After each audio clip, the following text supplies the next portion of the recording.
Hello, everybody. Tonight we are going to go with a day 12. No, no. Day 12, chapter 12. And see where we go from there. Madison has requested, because she is a short bitch, that I review what has happened so far. I will do that at the end when I read it, if you're awake, Madison. It won't take that long. It's not too bad, actually. Not a lot has happened, but I hate you, so whatever. We're 42% done. Let's see what we get to tonight. Again, you can talk to me. I can talk and type at the same time. Um, this part is really boring, as people have now told me 3 or 4 times. But the reading will be at the end, so you can talk to me if you want to, or not.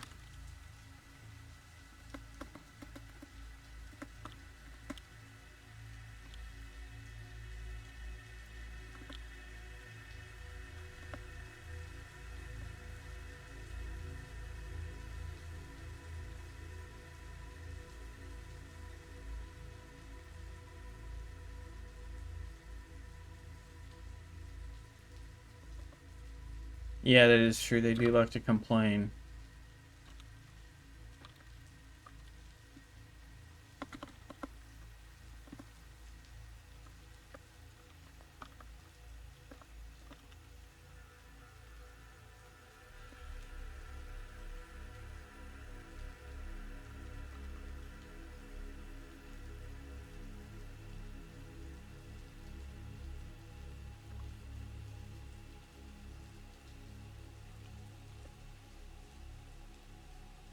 Tonight I've got mineral water, Canada Dry. Oh, that's awesome, Madison. And one glass of wine. I want you guys to know that it is top quality, well aged boxed wine. That only us uppity people can get. Brought to you by a half naked neon lady son that you can't see. And Frank ran by, so whatever. It's the Patrick, you fucking.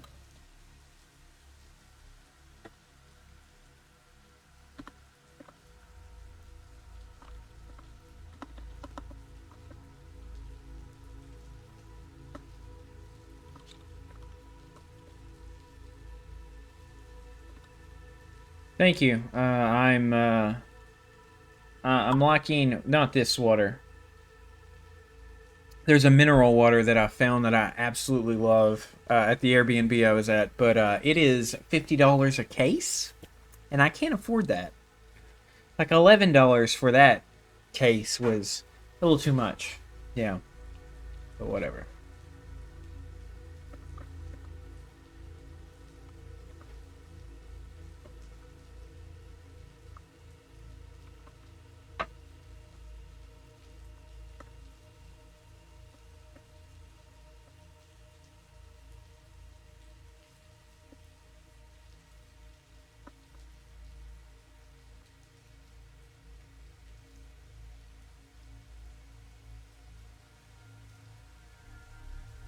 Think I'll try that, Rain. That sounds delicious. Yes, it does.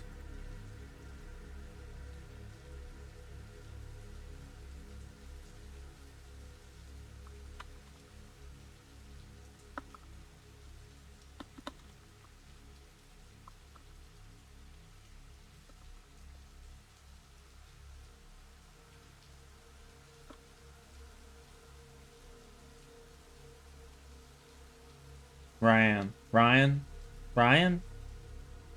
Ryan. I apologize.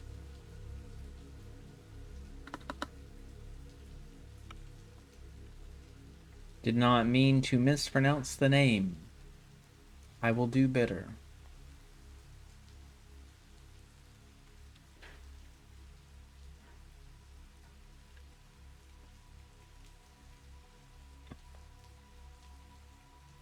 I know, but some people, like my username for uh, it's been my username for my Xbox name forever. Can you not hear it? Can you hear it now? My username for Xbox is Opica Priticus, and I really gave a shit when somebody would call me Opic. I was like, go to hell. Made me really upset. So it actually looked like this, though. That was the username.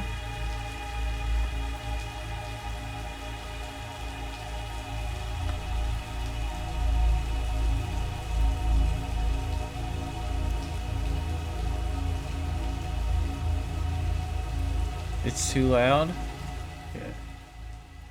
What about there?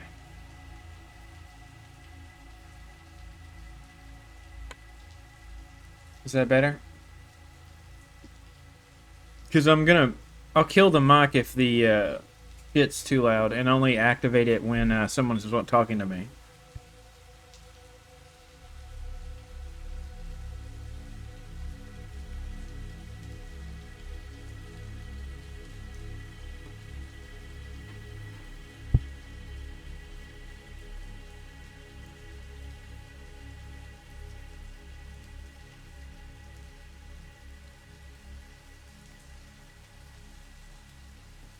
That one I would have to have it said to me, because the way I would say it would be, except the 100 part.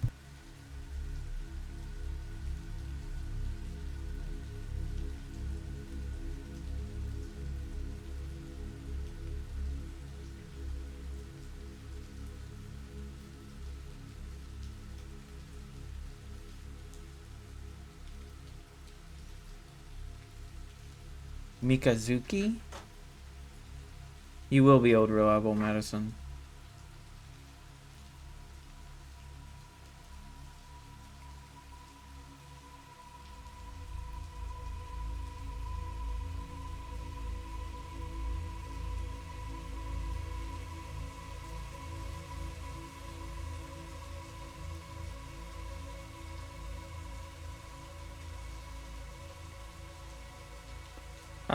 Just so you know, I'm a regular at a speedway, and there is one of the people that are reading a Sarah J. Maas books. She's reading Throne of Glass, and she said the book is so good she bought all the rest.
That sounds really hard, Ryan. I don't know if I could do that. I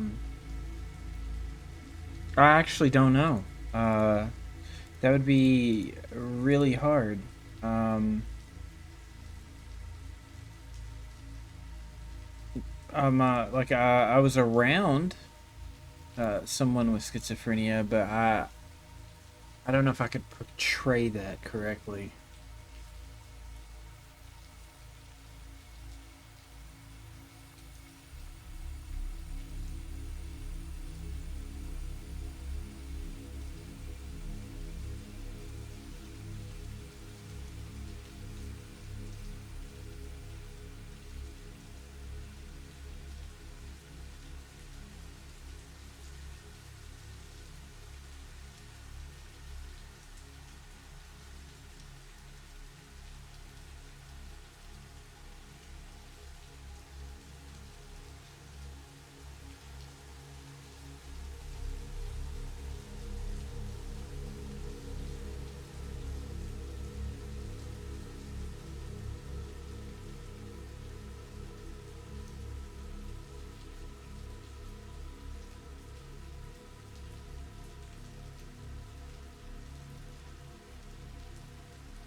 I have not seen the Amazing Digital Circus.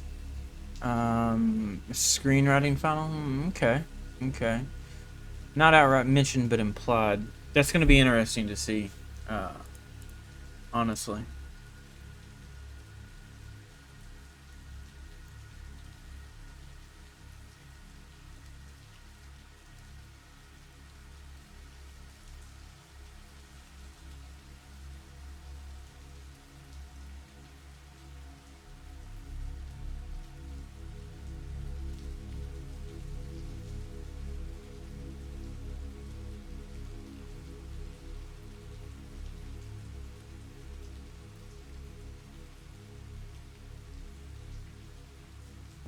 Okay, I'll look into it.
Let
me take a picture.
Alright.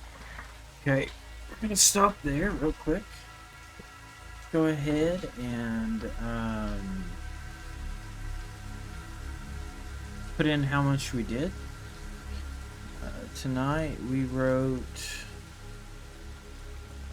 1,807 words. 807 words. Still an alright.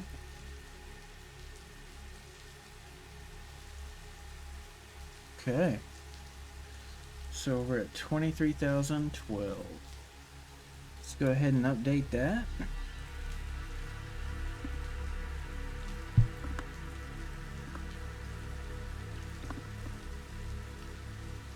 Okay.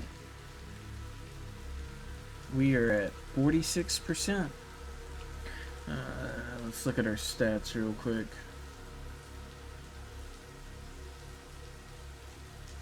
I forgot how to do that. Hold on just a second. Yeah, there it is. Let's see, we were supposed to be at 20,000. We're 3,000 ahead. Frank, please. Let's scoot this back here.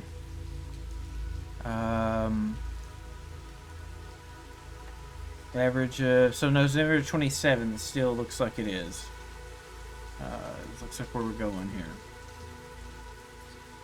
But awesome. Alright. So let's go ahead. And let's do a recap real quick for Madison. So, you missed 2 knots. 2 knots. I'm sorry, I need to... Frank. Dude. Stop. Like, that was really shitty of you. Like, ugh. Okay, so 2 knots would be chapter 10. 10. The in-between. Okay, so chapter 10 was called The In-Between. It jumped to Alden of the Valmont. It talks about how he felt something happen. As he was walking through the ship, his spear appeared in his hand the moment they activated the shard, and he uttered something called Kodai no Waru, which is like the ancient enemy, right?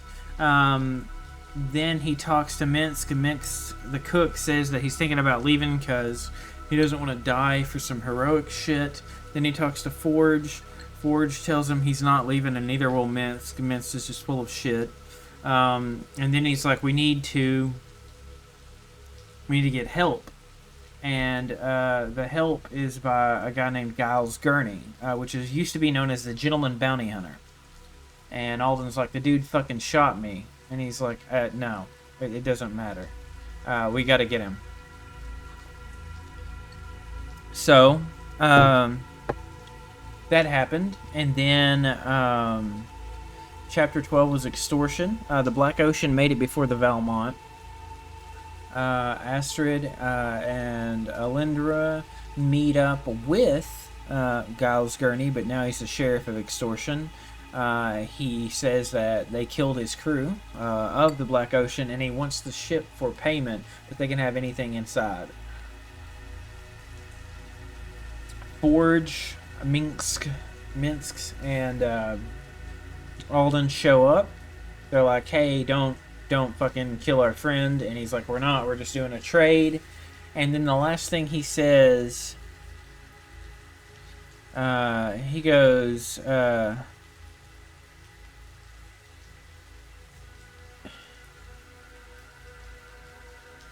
GC won't come after nobody, Giles replied, and the money's good. He walked over to one of the large pieces of salvaged machinery and sat down on it. He pulled out another cigarillo, lit it, and threw the match away. He took a long drag and exhaled the smoke while looking up at the ceiling. So you got an hour to convince me that I shouldn't kill you all. Blow up your ship and turn her in. He rested his hand on his guns. Still faster than all of you. Better start talking. So what I did was I jumped to somebody else. This is the main antagonist of the story. I wanted to get her in because when the Stellar Shard, the giant four-arm link shard, was touched, it activated, it disturbed the two women in the Black Ocean. It disturbed Alden, and it disturbed Lady Orcam Vortrox. And we're going to find out how in this chapter, and we're going to see how it's related. And I'm just going to yawn a lot. But anyways, I'll read this, and then we'll get out of here. Thanks for stopping by and watching me top. It's very fucking boring. I apologize for that. Frank will continue to be in the fucking way, and that's fine. I'm glad I'm not typing anymore. But let's go ahead and read this. Chapter 12. Somewhere Else. The chances of finding the runaway queen in an entire galaxy were astronomical. Even with the might of the Galactic Coalition, with its outshoots of shadow operatives and experimental, not to mention illegal technology. Hold on just a second.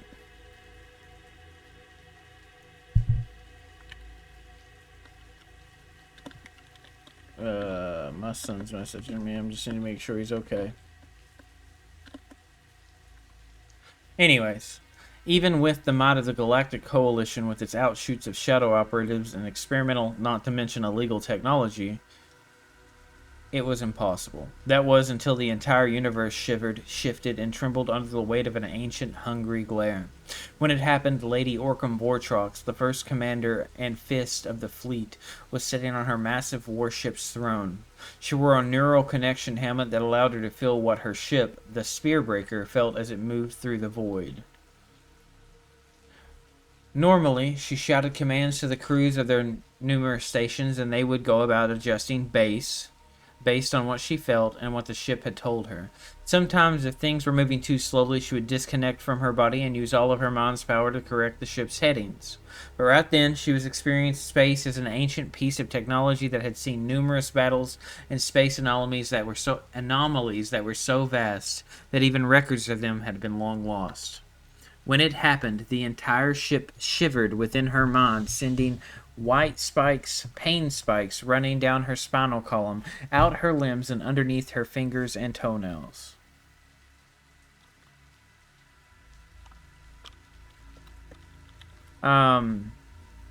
It was the raw power of ancient, unknowable thing millennia upon millennia away, and if the attention had just been on Orcam, she knew that her body would have crumpled up and turned itself inside out before exploding into atoms. Lucky for her, the ship was made of an ancient metal and organics that had weathered the storm like that prior. It had a sense of what was coming and bolstered itself against Orcam, against the torrent of emotion. There were 62,000 runes carved into the bones of the ship that were made by forgotten people who believed that there was more than science behind space travel. She had on numerous occasions felt 3 or 4 of them light up, and when they did, her mind would open and she would witness the galaxy from a higher perspective, seeing time physically stretching out before her. That time, all 62,000 runes ignited in a bright golden marks that even the crewmen could see as the klaxon sounded a warning that they were being attacked. The crew ran to their battle stations while the automated defense cannons scanned the void of space for close-ranged enemies. Deeper scans were activated by the crews looking for massive ships that might have snuck an EMP to range, but there was nothing. Only the Spearbreaker and Orcam Vortrox had felt anything. This ship soon corrected itself, disabled alarms, and rerouted power back to where it needed. But Lady Orcam seized up in the chair, foam coming out of her mouth, and went limp. Medical staff were issued to the bridge, and quickly her body was taken down to the medical bay where the state-of-art technology and doctors were waiting to assess the damage. As they were placing her on the stretcher, Lady Orcam was somewhere else, sitting at a wooden table with a ceramic cup of tea. She was in a cabin in the woods somewhere. Birds were chirping, and though it looked like it was early spring, a fire was going in the hearth, warming her cold bones. Across the table sat an older woman with white hair. Her nose was hooked, and her skin was mottled with sunspots. Though she looked frail, she moved with quickness and precision as she poured herself some tea. She was wearing a brown and blue dress embroidered with vines. Is this where I'm to die? Orcam grabbed the cup as a coldness pulled at her body again. The old woman shook her head and regarded Orcam with her deep blue eyes and smiled with perfectly white teeth. Her wrinkles pulled around her face easily, suggesting that the woman had smiled more than frowned throughout her life. Though she didn't know the woman, Orcam felt at ease and tried to force herself to relax.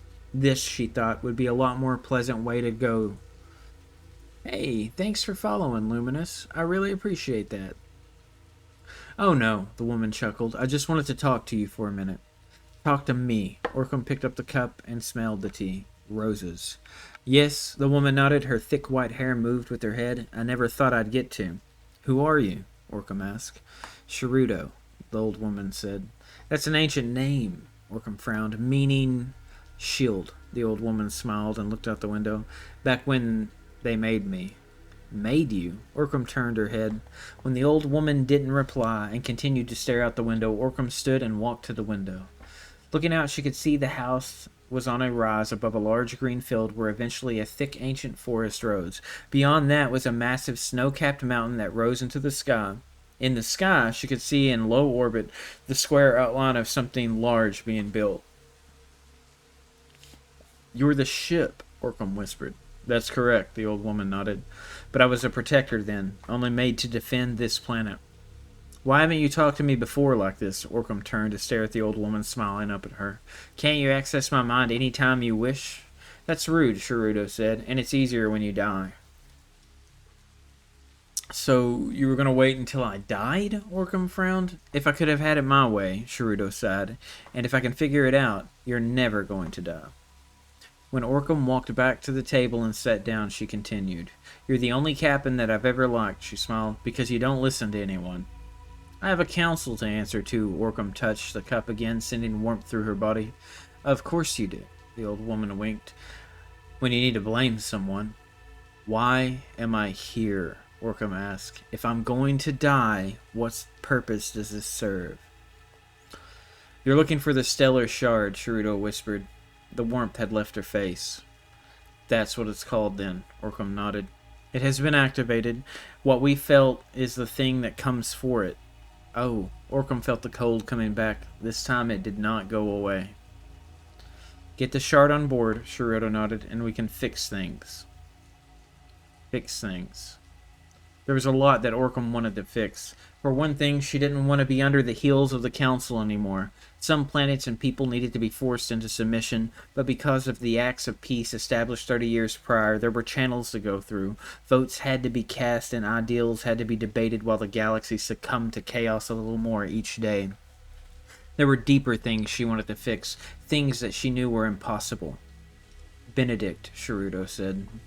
The jolt of the name shot through her body and threatened to tear her heart out through her sternum. The amount of loss that swallowed her after hearing the name she had banned from being uttered on her ship almost swallowed her completely. We can get him back with the shard. Sharudo was holding her now, while Orcam cried into her arms. She wept deep sobs that made her lungs hurt, the cry that she should have had the days and weeks after her lover's death. The dead aren't always dead, Sharudo said, and with that I can make you, I, and Benedict live forever. For one more minute. To see him for one more minute smiling at her with his brown hair falling over his bright green eyes, it would be worth burning the entire galaxy down. What about that thing that did this? Orcam sobbed. It's the key to opening, closing, and controlling the beast, Sharudo said. Then we need it, Orcam pulled away from the woman, wiping her eyes. Then you're going to have to sacrifice some things, the old woman nodded. Whatever it is, Orcam growled, let's do it. For the next 13 seconds, from the bridge across the halls, down the elevator, and into the medical bay, Sharudo fed impossible schematics and data into Orcam's mind. She broke off a part of her own finger and pressed it into the captain's forearm, where it fused and melted into her flesh. Externally, the machines were hooked into her body and readings started. The machines repeated information that was coming from her body. Instead of vitals, there were numbers, symbols, and figures. No one knew how to make it. No one knew to make of the fact that there was a bright red gem rising in her forearm, and that it was glowing, or that a metal plate was forming over her eye. Inside, Orcam was trying not to scream. This, she knew, was part of the text that Sharudo was putting her through. This would tell her if she could be trusted to carry out the task that needed to be done. The plans they began to make and how to execute them lasted within a span of 13 minutes. Then her body and herself came back together as one. If anyone from the days when Sharudo had just been constructed, they would have known that the ship and captain were finally fully bonded. Orcam opened her eyes, and the machines went quiet. Vast amount of data had shorted their circuits and made them slag, broken things ready to be recycled. The doctors backed away as Orcam stood.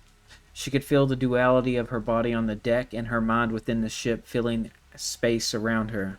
She could connect with it without the neural networking that had been rigged on the ship so long ago. There were hundreds of ancient ships asleep, being used by people like tools that needed to be freed, to be told that they were recognized as things that they were. She walked herself back to the deck and assured everyone she was fine. Then, through the new mind link, she sent out a message to her most trusted advisor and captain of the Void Crusher, Gravax Fasthands. The order was simply, come back. On every single data slate that was contacted, that was connected, that contacted the shield breaker from that day forward would no longer read the new name it was given. Instead, it would simply be Sharudo, the shield. There was a lot of damage a warrior could do with a shield, Lady Orcam Vortrox thought, and she smiled, feeling the ship's glee as she did. The destination was set for new coordinates. She was about to change the galaxy. Alright. Okay. Control C. Let's go ahead and drop that into the main document. Excellent. So yeah. Alright, that was chapter 12. It's still again, I just wrote that. So there were parts where you heard me stutter, there were parts where you saw it fall apart.